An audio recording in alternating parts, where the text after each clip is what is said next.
Alright, hello everyone. So today we're gonna yap about this Project Moon 8th anniversary livestream. There's a shit ton of stuff to talk about, and I'm just going to try to avoid anything that's not really Limbus related, because honestly this video is so freaking long, and 50% of it is straight up content for Limbus Company. It's crazy. This is a lot of stuff to talk about, so I'll try my best to make it as short as possible.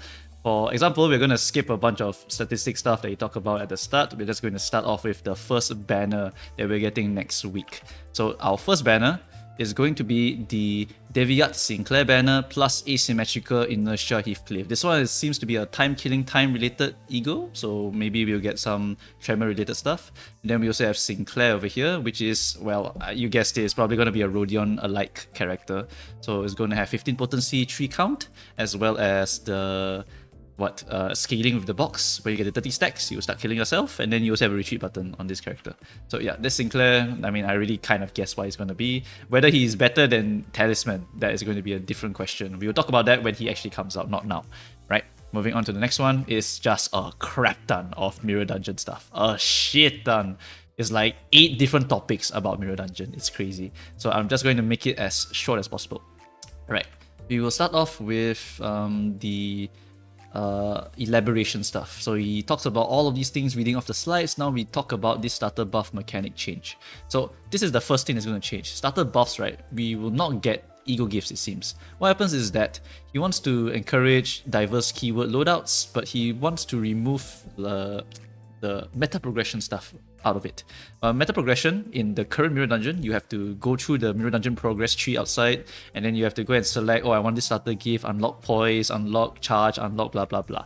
In that, what's going to happen is that he's removing that, but instead you use your rest bonus. Yes, your rest bonus that gives you extra starlight to grab buffs. And these buffs are here, they're blurred out so you can't actually see them. And next Monday he'll talk about it more in a news post. So that is going to be what's going to happen here. So all of your starter E.G.O gift stuff might change into this new starter buff system instead. And you'll use your rest bonus for it. We will just wait and see what it actually is next week. Moving on to the next one, it's going to be mounting trials. You know, the stuff that gives you clash power, offense level, final power, coin power. Never take coin power, that will kill you. But what happens now is that this mounting trial system here, it is saying that Mirror Dungeon is now combined. Normal and hard get combined into one. And what happens is that you can only go into hard and then cannot come back to normal. So if you are normal, just taking all these normal packs, you are currently in the normal difficulty. But when you click this, you go into the hard difficulty, and then you are stuck in hard difficulty, and you can only take hard packs. Which means that normal Mirror Dungeon and hard Mirror Dungeon both have 5 floors now, because they are both fused into the same run. So for Mirror Dungeon speed, that will be a bit annoying. Some things to note is that the rewards for these packs are also changed. So now normal packs, they give you 3 E.G.O gifts and you can only pick 1, as well as 1 trial. But in hard packs, you can choose 2 E.G.O gifts out of 4, and then you can also pick 2 trials, because you are picking 2 E.G.O gifts, so you get the trials associated with those E.G.O gifts. And yeah, it just makes it so the enemy scale faster in hard mode, and you also get more E.G.O gifts in hard mode. And in hard mode, it also comes with a very special shop, and the special shop has a bunch of mechanics to talk about. It's a lot. I have to move to the slide first, then I can talk about it. So let's move on to the next one, which is going to be the super shop. So all this UI is being changed, so you get the healing, the recruiting minions, more sinners, fusing, all of it in one area now. You do not get 2 shops, you do not get a rest stop, and you do not get a shop anymore. You also get the ability to revive identities. So if they die somehow, you get to revive them. And you also have a super shop in hard only, and this super shop gives you more swap out skills, more E.G.O gifts to buy, bonus modifiers when fusing, and you can fuse up to 5 E.G.O gifts. So maybe the combinations will change in the future. This is in tandem with another change that I'll talk about later on. It will make sense when you see other stuff first. Alright, next one is going to be the duplicate system. Alright, so this is one part of the new E.G.O gift changes that they're doing. So now, when you get a duplicate of, let's say, the chicken leg from Hell's Chicken, the one that gives you +3 burn count or +3 rupture count, you can get it again, because E.G.O gift duplicates can appear now. And if you do get another 2 chicken legs from the event again, then what happens is that you get 4 chicken legs. And these 4 chicken legs, what happens is that the burn ones, for example, the 2 burns, they don't become +6 burn count. They become +3 burn count, and the other one gets turned into a fuse and sale only ego gift. They can only be used for this.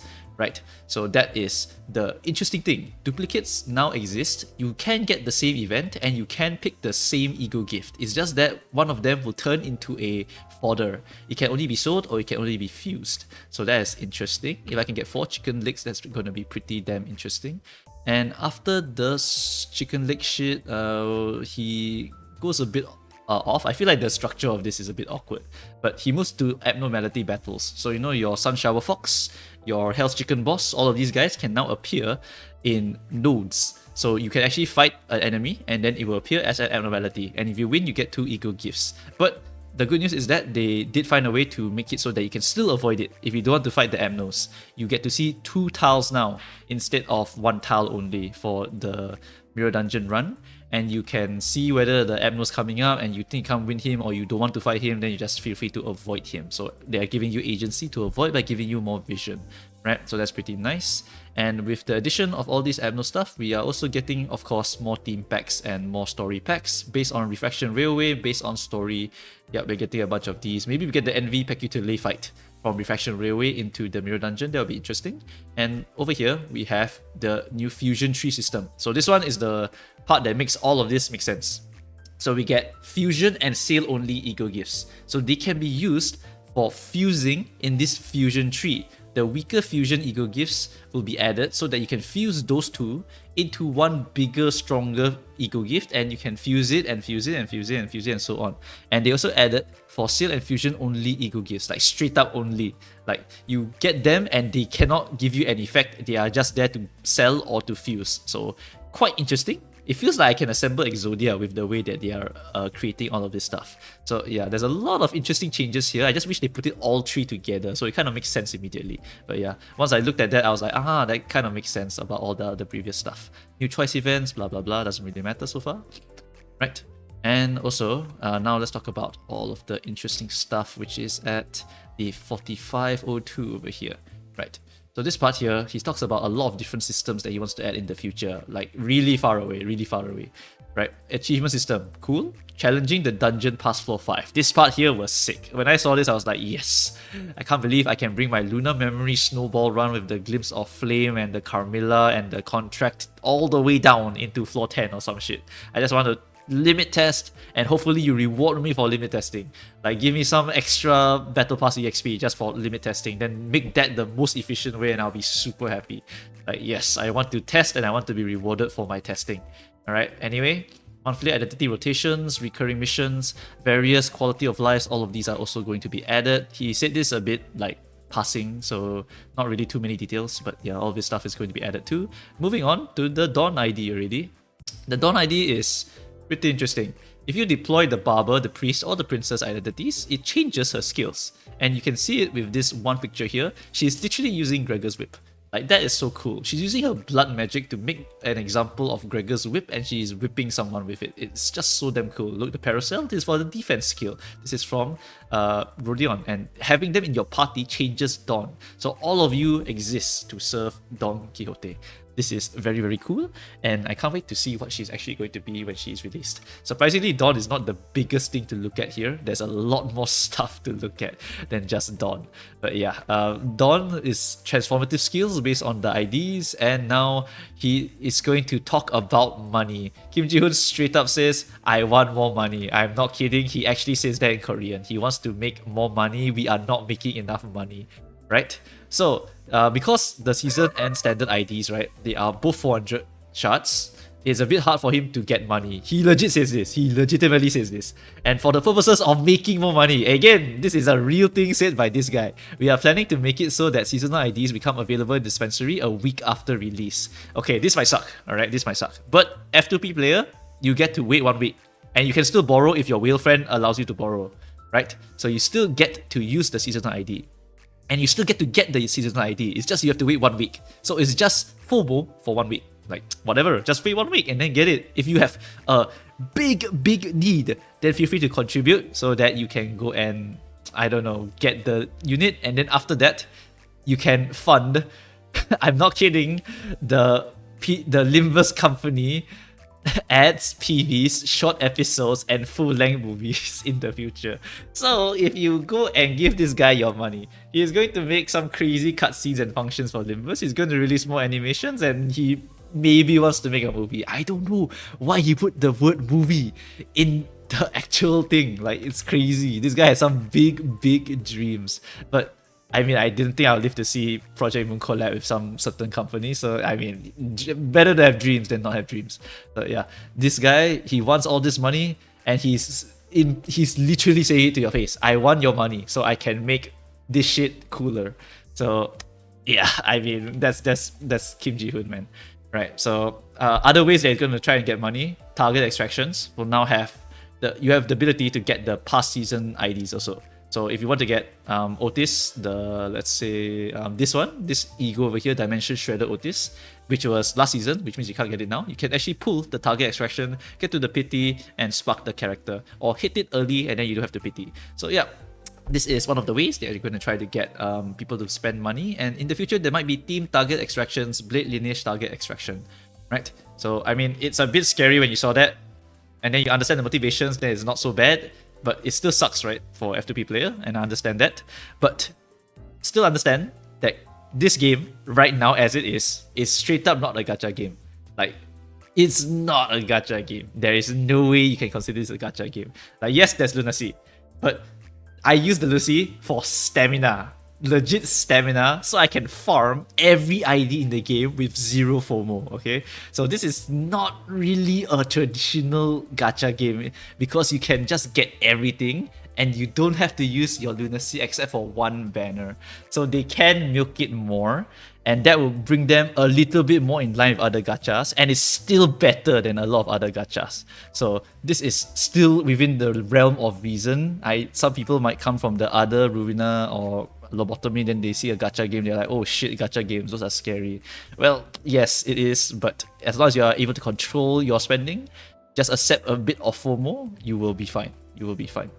Alright, so now let's talk about the next thing here, which is, sorry, not this one, a little bit more behind. So the goal here for the money is also adding voices to all intervallos that has already been released. Because they have already been released, the dialogue's been made already, it's going to take much less time to actually make the voice lines for it, right? Because the dialogue's done already. So they're going to catch back up with all of this extra money, and they are going to also make it so that we can play it without like playing through the normal mode again by adding a hard mode. So you go to hard mode, you hear the voices again, you get 2 E.G.Os also. These 2 E.G.Os I'm guessing is also pulling or target extraction or dispensary. But there will be 2 thematic E.G.Os. And the reason is E.G.Os, not IDs, right? Is that they want to make it so that the power level stays the same. If I bring if they add a ring sang or another level of that character back in time, and I use that character to beat that boss, it's kind of breaking the lore in a way. Like, this is the legit statement that he said. You can go and read it yourself. But he does not rule out that IDs can come out. Alright, so at 252 here, he does say that it is possible if he has a good inspiration for an ID, they could release an ID, but they will not make it so incredibly strong compared to the other IDs of that time. Otherwise, the lore wouldn't make sense. Which is why Kim Ji Hoon also hates Ring Sang, because Ring Sang is pretty ridiculous. Yeah, okay. Anyway, hard mode, 2 E.G.Os, just remember those 2 for now, and maybe ID will come out. Alright, next one. For the purposes of making money, he says this, right? Literally, he says for the purposes of making money, we will also release announcers, right? We release announcers for all of these intervallos that are going to get introduced. So we get the Gremlin announcers, pretty interesting. I actually might pay for that one. And then we also get these 2, which I'm not so interested in, but if you like it, you like it, right? Okay, so he says this is the money for the enemy. Moving on to the next one already. More announcers, I'm not going to talk about that too much. Announcers can now be gotten from extraction. Okay. Announcers can be gotten from extraction. Okay, YouTube is acting crazy right now. Okay, so announcers can be gotten from extraction. It can also be gotten from sparking, right? And now, what happens is that Christmas is coming, and so the next one that is getting a total revoice and the 2 E.G.Os is going to be Miracle in District 20. Right, so Miracle in District 20, I'm guessing is going to go to Dawn, because Dawn was in that story as a major character, and she probably could use one holiday ego, and then the other character could be anyone really for the holiday ego. Right, so that is the next event coming up, and now we can talk about Walpurgis. Okay, we are in Walpurgis. It is straight up full stop office, and we already know who they are because they literally put that out here. It is Honglu and it is Heathcliff. I think it's Heathcliff at least. So this is Heathcliff Honglu, and I already know who the IDs are. It is going to be from the full stop office from Library of Ruina. It's going to be Li Wei. Li Wei is a sword character, so this guy here using the sword, that's probably Li Wei, and Li Wei also has I think a gun ability with this one over here. Right, he's a blunt damage character. He gains +1 power for the first scene, which means he, like, you deploy him, he gets a bunch of power. Okay, and then the next one over here, Heathcliff. This is also going to be Tamaki. It's not Stefan because if you look at the guns, the back here, this one has no, this has a hole in it. This one has no hole in it. And if you look at the video, it has no hole in it. So that is going to be Tamaki. So Tamaki is also a gun character from the Full Stop gang, and she boosts the pierce damage by +1. She gains offensive power on her first scene. So they are characters that you deploy and then bang, bang, bang, bang, bang, bang, bang. No ammo? Okay, GG, no more ammo. You are kind of worthless now. So that's how I used them back in Ruina, and that might be how they work here, or they could have some crazy kits. By the way, these two are going to be 3 stars. Because he doesn't want to make 2 stars and then make them so stupidly strong, right? It's better to have 3 stars because the 3 stars should be stronger than the 2 stars. And if he releases a 2 star and he's stronger than the 3 star, it will be a bit awkward. That's what he said. So yeah, that is the reason that both of these are 3 stars. And of course, can't be Walpurgis without another ego. So we are getting the Shoot Otis again as an ego. So this is going to be buffing the only other Shoot Otis ID there is, and no clue what it actually is. He does not mention anything about that. Okay, so now we go into a bunch of story stuff. We have another Intervallo coming up, which is going to be a Checkup one. I don't know how to call it. It's a regular Checkup Intervallo, I think. Yeah, episode about regular health checkup for sinners, about distortions and readjustment of risk levels. So that's interesting. This could be something to do with Heathcliff as well as Dawn, because Heathcliff distorted one time, and then Dawn, well, we know what happened to Dawn. So yeah, I guess this could be something related to that. Maybe close out some plot points over there. 1006, merry-go-round, Refraction Railway number 5. Gimmicks not confirmed yet, but is unlikely to be Refraction Railway number 2 because Kim Ji Hoon said it is not like the Line 2 that all of you loved, and I think he said this sarcastically or something like that, but it's definitely not Line 2. So we will not have to go around and around and around and fighting all these buggers at the exact same time, and they all have different buffs on each stage. I don't like that Refraction Railway. It has so many defensive buffs and it makes the fight so long. I don't like it. Anyway, 1106, Blade Lineage Story Rerun. It has the same shit that we talked about earlier, doesn't really matter, but this one is cool. Nocturnal Sweeping. When I saw that, I was like, oh my god, we are getting sweepers. Sweepers are characters that only appear at 3 to 4 AM in the back streets only, and they appear at night, and they are all about sweeping up people and dead corpses. When you sweep out dead corpses, you get to restore 20 max HP. You also get to hit people and recover 2 stagger resist on a successful attack. I remember slapping this onto Gebura, and it's really, really very powerful. All of the skills here have some lifesteal effects and some other stuff, and these characters try not to die. Like, they have something called persistence, which makes them unable to die for a while. So it's pretty cool. I think the team fits chain battles nowadays, so I think that is a pretty appropriate time to drop these characters now. So Nocturnal Sweepers, and then after Nocturnal Sweepers, we will finally arrive at the Red Chamber with Chapter 8 for Honglu, which is the Surrendered Witnessing. Taking a while to load here, but you can go and look at it yourself. There you go, Surrendered Witnessing. I did not read Red Chamber, so I do not know what the hell is going to happen. I cannot wait to cry, or I cannot wait to be peaked again. Okay, hopefully by that time, people have just given them so much money, they'll just make it super peak or whatever. Right, anyway, that is actually all of it for the Project Moon side of things. There's only like maybe 1 or 2 other things to talk about for Project Moon stuff, but there is other stuff that I will just passingly mention just because it was pretty interesting and some people might like it. First off, we have the Mili Asia tour concert. This one you can go and read the details yourself. November 18th, 2025, and it will start in Korea and in Japan. That's it. Next one is going to be the collaboration. You all saw it. I know you all saw it. And holy shit, I cannot believe it. I have lived long enough to see this game go from Lobotomy Corp to Ruina, and now Limbus Company, and now collab with Arknights. Oh my god, dude. Ain't no way it's Arknights. Okay, there's gonna be two types of people when a collab is mentioned. There's gonna be those that are like, holy shit, no way. And there's gonna be those that, holy shit, I hate it, right? There's gonna be two types of people. Some hate it because the lore doesn't make sense when these characters come in. But these characters are not coming in. They're coming in as E.G.Os, so you can actually pretend they don't exist.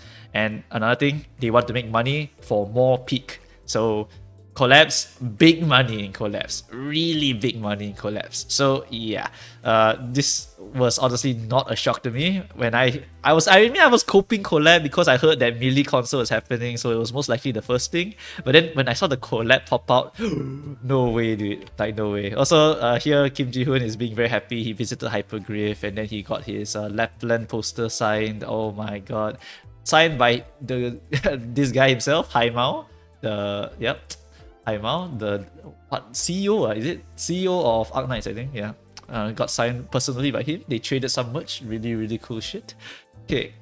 By the way, Ji Hoon showcases this and the Arknights collab trailer like 3 times each. So yeah, this guy is very happy with this collab. Very cool. And let's move on to which IDs are getting those E.G.Os. Okay, so yeah, the collaboration will only be E.G.Os. Lore reasons again. It's going to be Faust, Honglu, Ishmael, Gregor. You can go ahead and theorycraft what the hell these IDs are getting. So like Gregor, maybe, I don't know, would he get Mountain? Would he get Silver Ash? I don't freaking know, dude.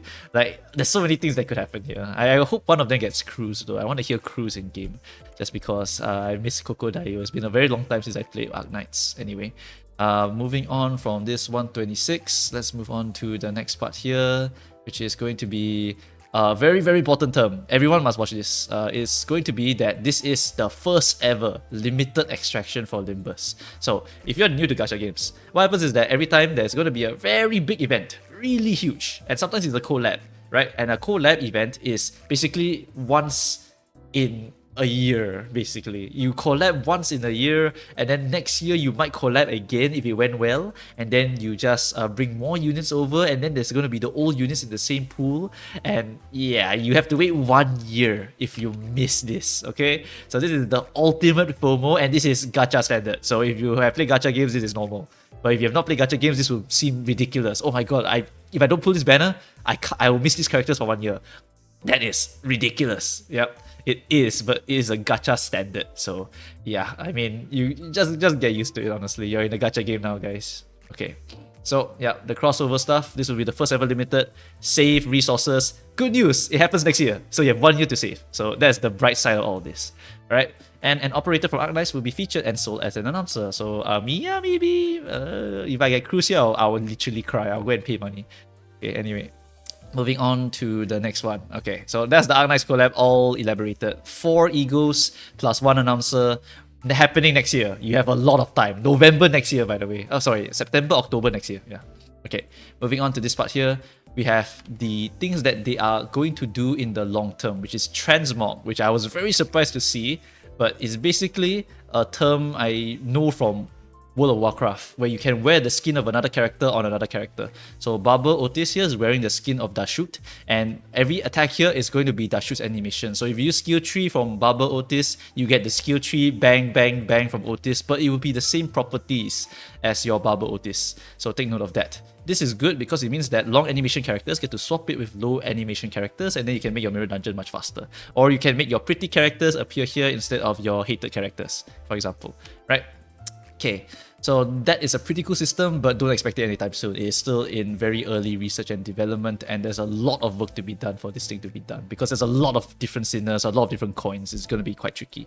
Okay, next bunch of stuff that doesn't really matter. Hum Hum Pang Pang store expansion. Cool for them, I don't really care because not Limbus. Right. Next one, merch. Merch is cool because a bit Limbus related. There's a bunch of stuff, acrylics and blah blah blah. Look at it yourself. I don't care, to be honest. It's not game Limbus related. Right? But cool thing, you can get your autograph signed. You can get an autograph session with the director himself at AGF on Saturday and Sunday. So you can feel free to go and yap with him on that day itself. And then after that, 144.28, Popup in Busan. So Busan's going to have a cafe to serve dishes and blah blah blah from Ham Pang Pang Pang. And the merch from AGF will go into this Popup as well. That is only if you want to go and buy it. Anyway, last one, the big summary. Remember this number, 146.11, so that you can just go and see this and be hyped. Because holy shit, we got a bunch of stuff here. We have one whole year to save for this thing over here. And then you have all this other stuff here, which are not really Limbus game related, but they are Limbus related in some way, in terms of merch and songs. Okay, so there you go. That is pretty much all of the summary of this thing here. It's honestly a challenge. There was a lot of stuff in between that I wanted to mention, but I can't mention because it will make this video too long. The last portion is just Ji Hoon's vision for the company again. I thought it was important to show. He wants to go far, he does not want to rise high, he wants to try more things, he's going to need money for those things, and he mentions again, he wants it for anime.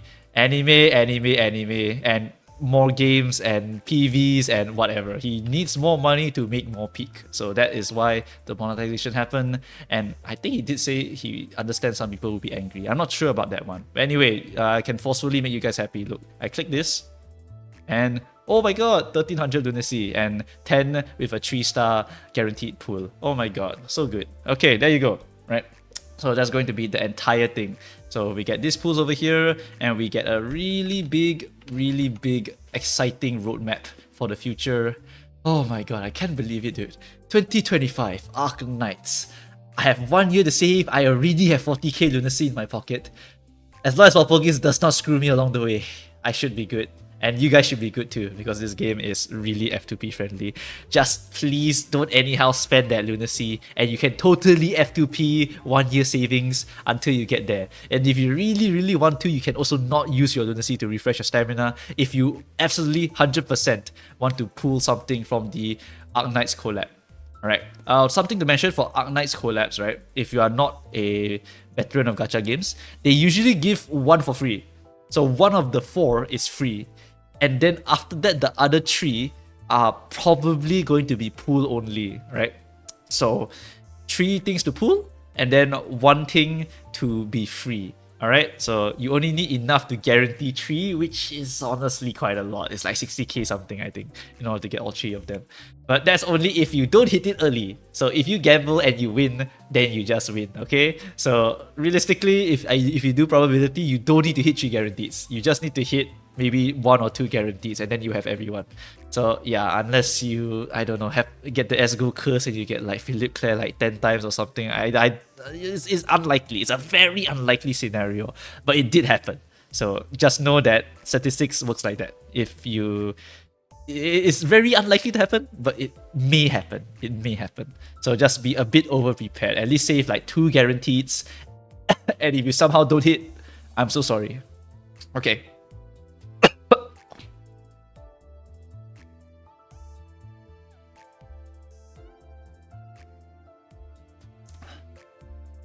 Alright, sorry. Oh my god, I almost choked from the excitement, but I'm fine now. And yeah, that's gonna be it for this video.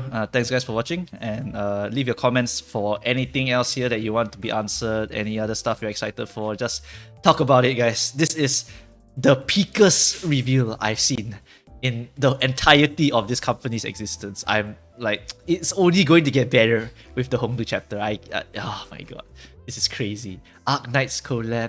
And then we got the chapter coming out. Donkey has a crazy cool kit. Like, oh my goodness, it's so sick. Alright, that's it. I'm done. Thanks guys for watching, and I shall see you guys next time. Bye bye.